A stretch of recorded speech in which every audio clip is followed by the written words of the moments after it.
こんにちは、カルメンです。水ぶくれ、豆の原因の意外な盲点を前回の動画で指摘しました。今回はそれ以外の原因とその対策についてお話をします。豆の一番の原因は摩擦です。擦れる。なぜ擦れるのか、大きく分けて原因が4つあります。その1、靴の中で足が動くから。靴が大きすぎる。靴紐が緩んでいる。特に靴紐をしっかり締めるのを忘れがちですが、緩みなく締めることをお勧めします。その2、靴がぴったりすぎるから。山歩きではぴったりのサイズはよくありません。大きい靴もダメですが、ぴったりもダメなんです。これは重要な点なのにご存じない方が多いので、次の動画で説明します。その3、歩き方に癖がある。靴に当たりやすい歩き方をしていると靴ずれします。例えば私は日常でも右足のくるぶしの下が靴ずれすることがあります。くるぶしの位置が右だけ下なのかなと思っていましたが、最近右だけ外側へ重心をかけて押しながら歩いていると気づきました。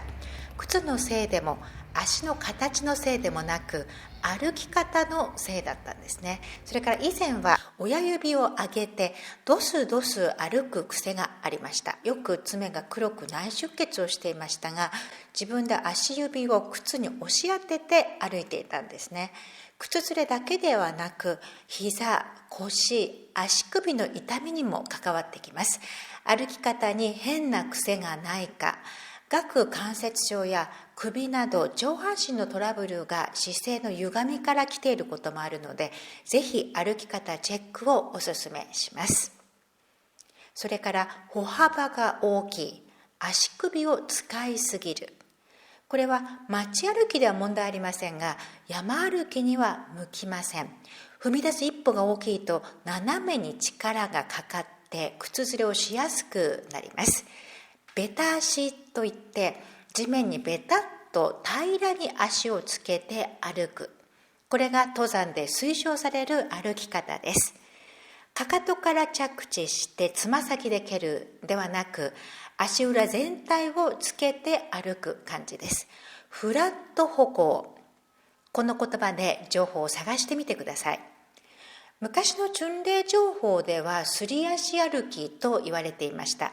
すり足で歩こうとするとあまり足を上げないですよね。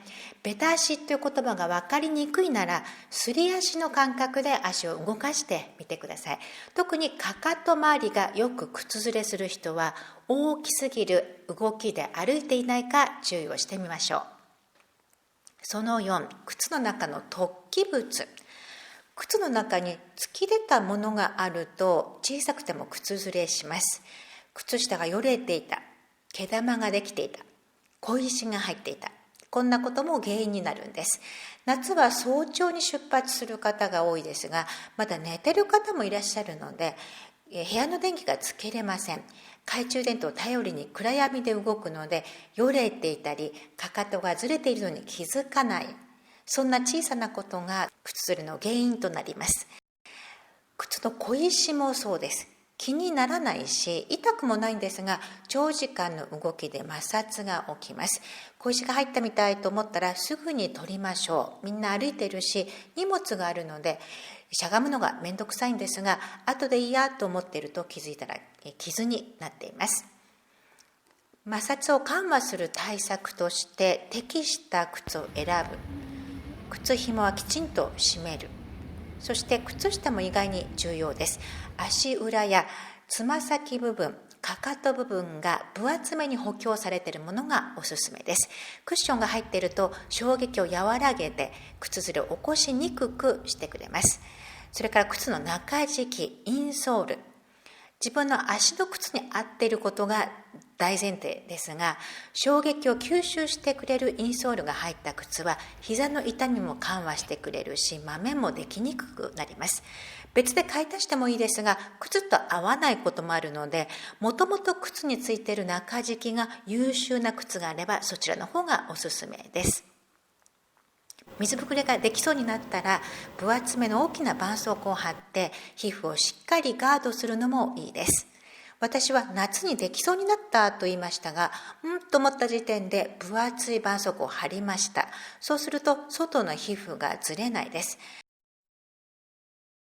前回の動画で話しましたが、水ぶくれは一番外側の皮膚がずれて隙間ができる状態のことを言います。